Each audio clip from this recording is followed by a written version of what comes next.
rekao bih da su okolnosti u kojima rade vlade upravo takve da ne daju uspjeh. Nema te vlade koje će u sadašnjoj organizaciji države polučiti uspjeh. Ne postoji. I zato upravo i nudim te reforme, jer bez tih reformi, kažem, koja god vlada bila, lijeva, desna, neće imati uspjeha. I upravo tu pozivam na nacionalno jedinstvo.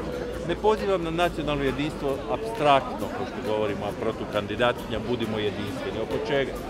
Budimo jedinstveni oko reformi. I tu pozivam glasače svih stranaka da budu jedinstveni, da traže reforme, bez obzira koja je vlada u kabinetu, da traže reforme, da ne pristaju na to da situacija ovako ide dalje.